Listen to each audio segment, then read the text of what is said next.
ایک بہت پیاری بات کہی جا رہی ہے کہ یہ جو لڑکیاں ہوتی نا عورتیں، ان کی دو فطری حقیقتیں ہیں، دو حقیقتیں کیا؟ أَوَمَنْ يُنَشَّأُ فِي الْحِلْيَةِ وَهُوَ فِي الْخِصَامِ غَيْرُ مُبِينٍ، ایک تو ان کی پرورش ہی زیورات میں ہوتی ہے، ایک فطری کمزوری ہے، اور ایک ہے جب وہ بحث کرتی ہیں تو استدلال ان کا بڑا کمزور ہوتا ہے۔ یہ بتائیے، واضح کرتا ہوں اس کو۔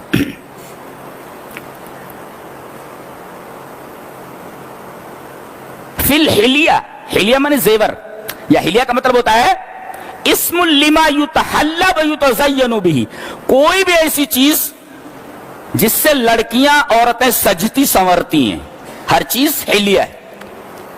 لما یتحلی و یتزین بہ، جس سے بھی زینت، مثلا پاؤڈر لگا رہی ہیں، دیٹ از کالڈ زینت، یہ زینت فی الحلیہ، زیور ہے یہ۔ لپسٹک لگا رہی ہیں تو یہ بھی زیور ہے، اس لیے کہ اس کے ذریعے وہ مزین ہو رہی ہیں۔ لپسٹک بعض عورتیں اتنا لگا لیتی ہیں ایسا لگتا ہے جیسے کوئی بلی ٹومیٹو کیچپ کھا کر کے بھاگی ہو۔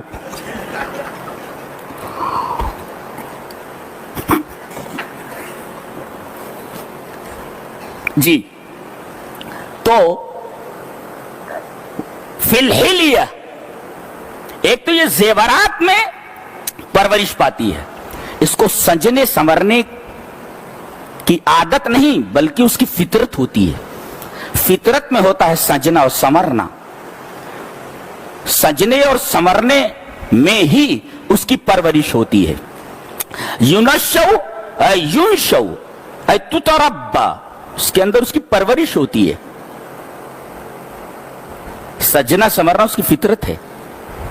اور ایک بات بولوں، یہ اوپر سے مزید خوبصورت بننا کیوں ہوتا ہے؟ کوئی کمی ہے نا، اس کمی کو میک اپ سے پورا کیا جاتا ہے۔ میک اپ اس کمی کو جو رہ گئی ہے پورا کیا جاتا ہے، یہ ایک کمی ہے۔ اور جب بات کرتی ہے بعض عورتیں بات کرتی ہے تو دلیل نہیں پاتی تو گالیوں پہ آ جاتے، اسی گالیاں بکتی، کان سے دھواں نکلنے لگتا ہے۔ جی، مردوں کی گالیاں بکتی ہوں اس لیے کہ ان کے پاس دلیل نہیں ہوتی، اور ماڈرن دور میں گالیاں تمام دلائل کے خاتمے کا اعلان۔ گالیوں پہ کوئی اتارا اس کا مطلب اس کے پاس دلیل نہیں ہے، وہی کہا گیا وہ فی الخصام غیر مبین، بحث و مباحثے میں یہ سامنے والے کی دلیل کو رد نہیں کر پاتی اور نہ اپنی بات کو مکمل طور پر پیش کر پاتی ہے۔ مفسرین نے لکھا ہے یہ قاعدہ اکثری ہے، کلی نہیں ہے۔ بعض عورتیں ایسی ہوتی ہیں جو عقل میں بھی اور بولنے بھی سلیقہ گفتاری میں بھی مردوں سے کہیں بہتر ہوتی ہیں اور بڑھ کر کے ہوتی ہیں، گویا یہ قاعدہ اکثری ہے۔ بعض عورتیں میک اپ نہیں کرتی، بغیر میک اپ ہی کے وہ بہت خوبصورت دکھائی دیتی ہیں۔ جی، تو یہ قاعدہ اکثری ہے، کلی نہیں۔ اللہ نے فرمایا کہ تم کہتے ہو کہ فرشتے اللہ کی بیٹیاں ہیں، یعنی اللہ کے لیے بیٹیاں، تمہارے لیے بیٹے۔ واہ بھائی، کمال ہے۔ بولے یہ کہتے تھے کہ فرشتے اللہ کی بیٹیاں ہیں، بیٹے نہیں بولتے تھے، بیٹیاں ہیں، اس لیے کہ یہ بیٹیوں کو پسند نہیں کرتے تھے۔ تو اللہ فرما رہے جس چیز کو تم نہیں پسند کر کے ان کو اس چیز کو ہماری طرف منسوب کرتے ہو، اور جس چیز کو تم پسند کرتے ہو اسے اپنی طرف منسوب کرتے ہو، یہ عجیب بات ہے۔ اچھا، تم بیٹیوں کو اگر ملائکہ کو بیٹیاں مان رہے ہو کہ وہ اللہ کی بیٹیاں ہیں تو پوجا کیوں نہیں کرتے، اسے زندہ درگور کیوں کر دیتے ہو؟ یعنی تمہارا عجیب و غریب مزاج ہے۔ ایک تو کہتے ہو کہ اللہ کی بیٹیاں ہیں تو اللہ کی بیٹیوں کو زندہ درگور کیا جاتا ہے کہ تم بیٹیوں کو زندہ درگور کر دیتے ہو اور کہتے ہو ملائکہ اللہ کی بیٹیاں ہیں، یہ عجیب تضاد ہے۔ جی، تو بعض لوگوں نے کہا ہے کہ عورتوں کے اندر یہ دونوں چیزیں اچھی چیزیں ہیں، اور بعض لوگوں نے کہا کہ یہ دونوں چیزیں اس کے نقص پر دلیل ہے، کمی ہے. دونوں باتوں میں سے کوئی ایک بات بھی لے سکتے ہیں. سجنا سنورنا کوئی بری بات تھوڑی ہے، اچھی بات ہے.